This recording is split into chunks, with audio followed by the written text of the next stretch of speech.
My name's Chris Howley and I'm a physio, but my role at the club's a rehab coordinator. So overseeing all these guys that are injured, overseeing their rehab. And today we're here at Albert Park at the track with a couple of the knee reconstruction guys who are getting back on their feet, and they're doing a 2K time trial today. So a bit bittersweet. They like to be back running but not necessarily doing this 2K time trial.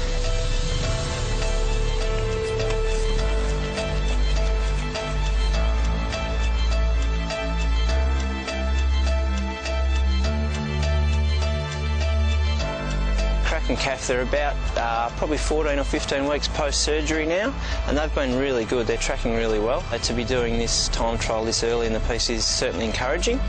Still certainly a fair way to go, but they've been really diligent. Keep going, mate. Keep going. Come on.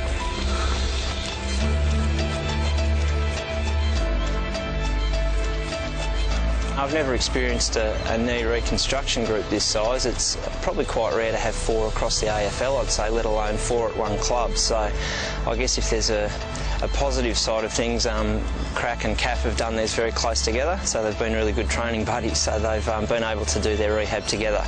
And then with Luke Ball and now, unfortunately, Lockie Keefe, they're chasing not far behind. It's been probably 6 or 7 weeks I've been running for, but this type of running for 7 or 8 minutes continuous 2Ks, we haven't done any of that, so yeah, pretty nervous about this, to be honest. His face when he went past that 4th lap, he looked in a bit of pain, so that's not a good sign. Especially like Butters has set us sort of goals to achieve, so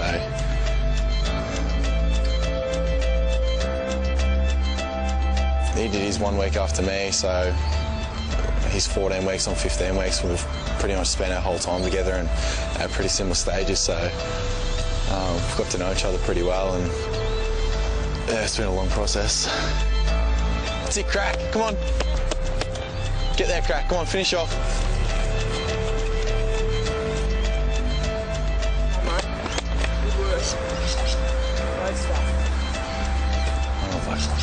Got on. You got it. Yeah. Come on.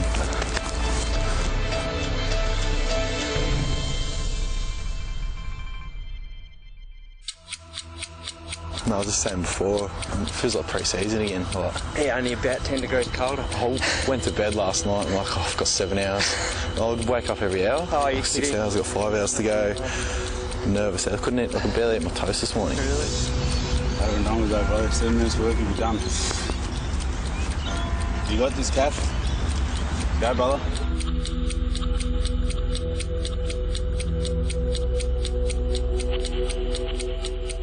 Yeah, for the first 2.5 laps it felt okay, then it got quite hard after that, but yeah, lungs are burning a fair bit now. It's first big 2K, so fortunately we got another one in about a month's time, which is good. So, but it was good to get it under the belt, as much as you think about it and sort of breaks your sleep and things like that the night before or the days leading up to it. It's quite a good feeling after you get it done. Less than 3 minutes of work.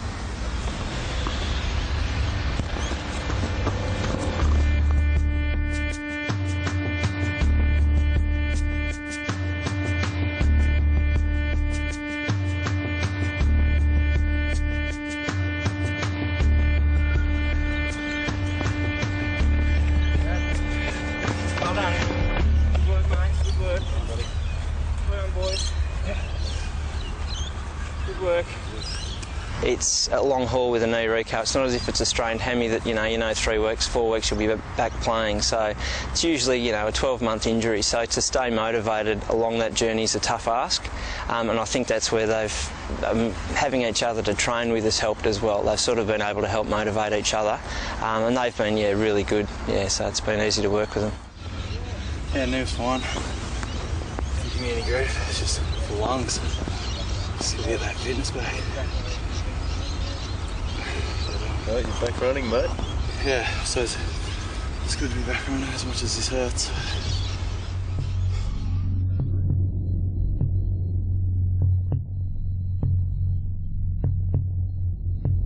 Yeah, it's obviously a big day tomorrow, so celebrating a big birthday. the Queen's birthday, so we thought we'll have the Sunday sermon today. All right, so partner up. Now you can start in any order, any verse you want in the sermon today. You can start. Does it? Yep, that's okay. Thank you. It's only 60 minutes. 60 minutes. We've got 5 minutes each station. You've got 1 minute between each exercise. All right. So after each set, let's record your distance and your time, or your distance, and then we'll have a crack from there. All right.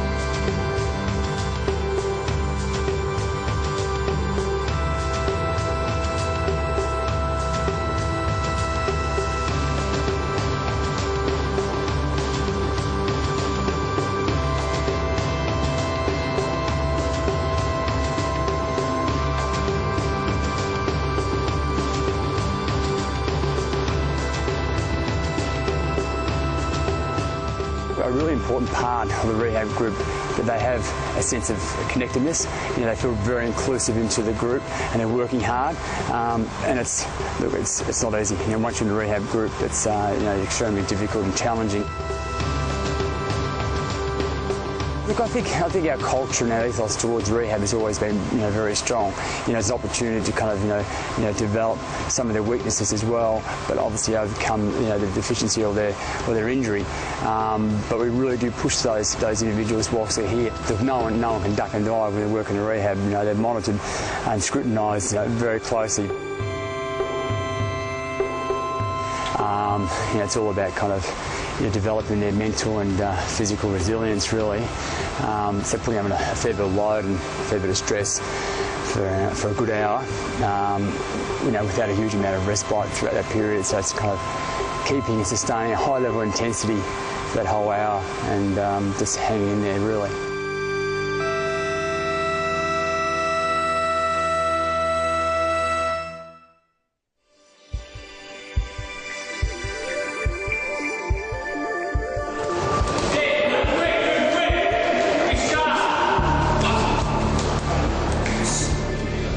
With today's preparation, it's all about getting him peaked and ready to go to perform at a high level. So there's a process we go through, a very comprehensive warm-up, have their meetings so they're fully aware of their instructions, what they do, and then we go through a process of building our intensity up right to the siren. Every player has their own kind of specific kind of lead up, as far as with their diet, their hydration. We do a fair bit of monitoring now as well. And then they also get their own physio treatment as well. And then we go out in the ground and just to familiarise it with the ground and the conditions. And then we come in and then Bucks would go through a final kind of preparation before the game starts. Let's go. Opening bounce then. Queen's birthday, Jamar, the two big eaters going at it. Jolly and Jamar, they'll be battling all afternoon and they'll do it again right here. Back to Watts, and then on that left boot, well, he's cocked that up to a man that might kick it over his head in Didak. Everyone's been waiting for him to come back strongly. He's played the last 4 weeks. Oh, wow.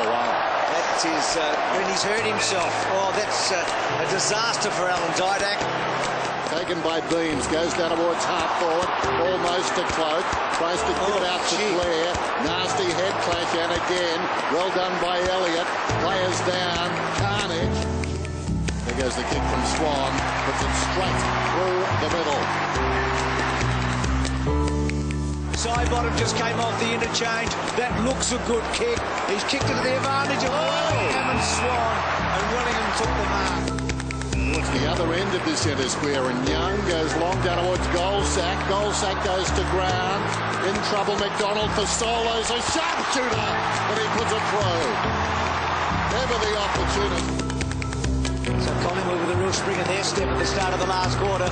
They've got this margin out. Goldsack chances his arm, and left foot's at home. Collingwood suddenly feasting as the ball comes inside the forward 50. McDonald's got it. Cloak will have it. Shoots at goal and puts it through. Elliott knocks it across to Sinclair. Now Dawes goes out wide. Swan. This will be a test for Watts. Swan finessing. Still going, Swan. He's like a Harlem Globetrotter out there. Runs away from Watts and the Washington Generals and comes back and finds Dawes. That was Thomas could he go with a career high. Sinclair to full forward. Oh, Swanee. Well, the Harlem Globetrotters are playing more than one trick now, Dennis. Having a bit to say, too. So it's a 7-goal game, 42 points. Collingwood set it up early. They had the big lead. Melbourne have come back a few times, but Collingwood win. Swan, a huge game for him. So Collingwood go to the top of the table for the first time this season. Good old Collingwood forever. They know how to play the game. Yeah, look, I mean, we got through. Unfortunately, we had Alan Didak. It was restrained his adductor again, but we won't know until we do further investigation. So wait till the dust settles there and find out tomorrow, through the MRI and see where he's at. Hopefully, it's not as severe as we think. Look, I think it was a pretty intense game. And, looking at our GPS results just throughout the game, it was pretty high. So it was a high volume of running distance, and also the intensity was pretty high as well. Yeah, look, we're heading up to North, up to Port Douglas, and one of the things is going to be great for restoration and rejuvenation. So get the boys together, reflect on where we've been, and planning to go forward as well. So look, this is a great opportunity to get the boys together, get a bit of warmth, a bit of vitamin D, and recharge the batteries. And Jolly just rolls it through. Oh, well done, Wellingham.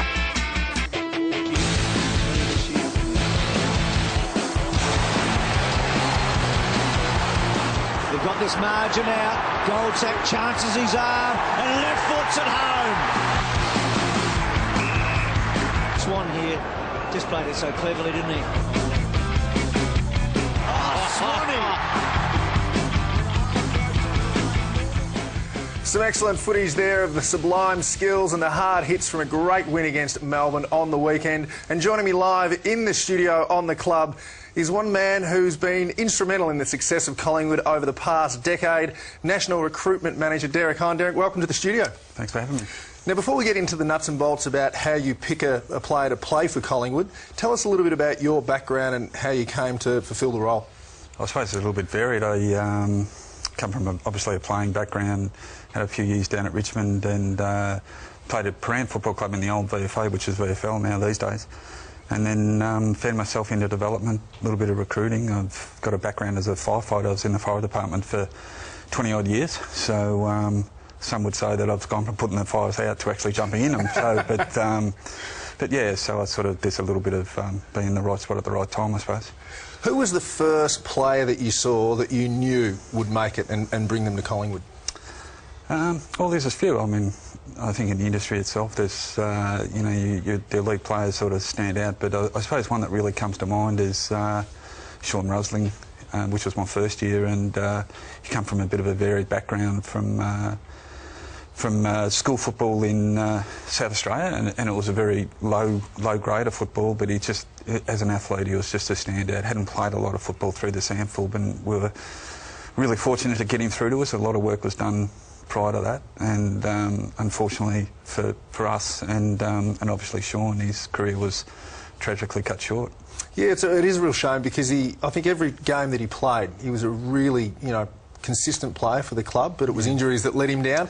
Is there a player out there playing for another club that you put a lot of work into that didn't make it to Collingwood? No, not so much put a lot of work in, because I think that all clubs put an enormous amount of work into their selections.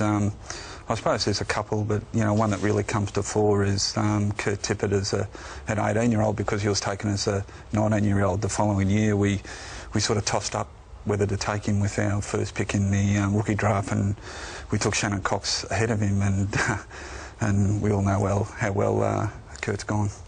Is there a fundamental approach to recruiting a player at Collingwood? Do you get a shopping list? Do you go out and look for 2 forwards and a midfielder? How does it work?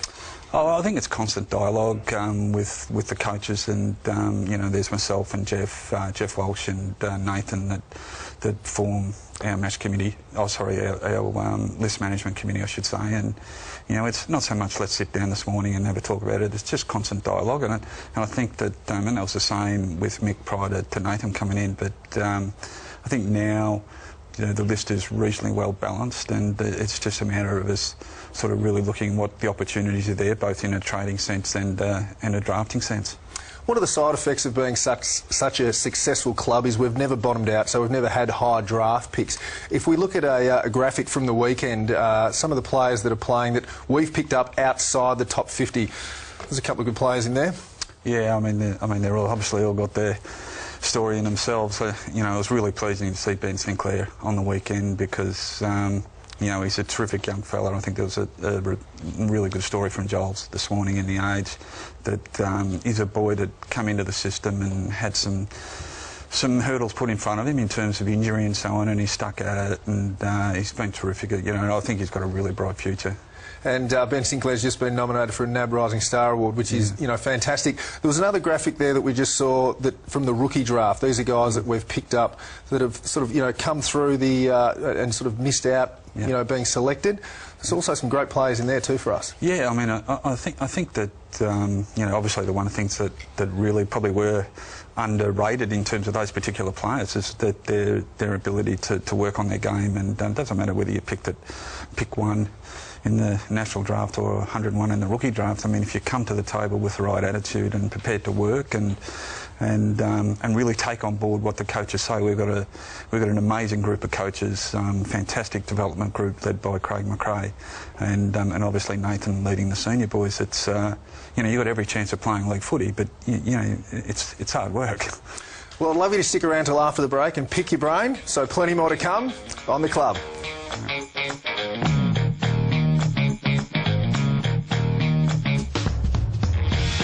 We are in Oslo in Norway, and one of the greatest things I'll ever do is to present the famous black and white stripes of the Collingwood Football Club to the fastest man in the world, the fastest man on the planet, Usain Bolt. We've got a nice position for you. We'd like to put you as a ruck rover at the Collingwood Football Club, but we'd like to present that to you, mate, because it's a symbol of something that's very important to us in Australia, and we'd love to make you our #1 member for the Collingwood Football Club supporter base. Thank you very much. Good on you, mate. Thank you. Great to have you on board. No problem. Go Magpies. Yeah, go Magpies. Believe it. The president there, Eddie Maguire, doing your job for you, Derek. What do you think? Usain Bolt would be pretty handy as a ruck rover. Yeah, well, he has got a little bit of toe about him, hasn't he? Just probably a little bit of difficulty fitting him into the salary cap, I would have thought. Now, part of your job is to identify talent from other sporting codes. Yep. We've seen Jared Witts, who's come through. It's been very successful. What do you look for? Oh, well, I mean, I think the whole premise behind the whole program was to try and sort of strengthen our position in the market, because picking where we have been picking, so we've been able to search far and wide, New South Wales, Ireland, America, Shane McNamara from America, you know. So we've been really successful so far. I mean, Jared's a 210 centimetre rugby union player, Lockie Keith, 204 centimetre soccer player, and we've got Kalen Mooney now coming through, who's looking really exciting. So it's just about building your business and growing your business and taking advantage of every possible rule we can. One of the other options we've got at the club is the father-son rule. Anyone coming through there as well? This year we've got James Stewart, the son of Craig, who's presently playing in the Vic Metro team. He's an ALS player, so you know, things are moving along okay for James. I mean, it's a really difficult time for all young players, let alone father-sons, so we're very, very mindful of the pressures that come with this year, VCE, footy and all those sorts of things. So we're sort of standing back and watching it, and we'll make a decision at the appropriate time. Any other father-sons? Is Bucks keeping a couple of spots for his boys in there? They've got a little bit of way to go, but they do wander into the office a bit and jump up and watch the screens and stuff like that. So I dare say that when the time comes, they'll be well and truly there. Under-18 championships are on at the moment. Are you casting your eye across some of the talent there as well? Oh, definitely. It's a really, really important time for us, and you know, we've got staff you scanning the country with an extremely professional group of full-time staff in Jason Taylor and Dominic Malisi, and we've just brought on Adam Shepherd this year. And we're really lucky in the staff that we've got at our footy club, and they're very passionate about their job and very, very professional about their job. So we're really confident we'll get a really good result. Going back to the current player list, are there guys there that we haven't yet seen this year that you can see coming into the side and having a real impact? Well, I suppose the fact that injuries have really given us a chance to see guys like Elliott and Marley Williams, these types of boys, Kirk Ugle. Probably the next guys that would be looking at is, Kalen Mooney as that small forward type, Jared, who we've already spoke of. John Stegner through the ruck has been potentially ruck forward. So there's still a few that we're really confident that come in and play a role. Where the opportunities there, we'll wait and see. But we're really confident that if given the opportunity, they'll present like the other boys. Well, here's something for all the Collingwood fans at home. If you're not lucky enough to be recruited by Derek, you can live your dream playing at the G. Now, there's two teams that will be coached by Tarkin Lockyer and Rocket Eade. So for further details on that, you can contact Tina at the Collingwood Football Club on that number there on screen or via the website. Well, Derek, thanks for joining us in the studio. It's been great to sit here and pick your ear, and thanks again for coming in. Been a pleasure. That's it from us here at the club.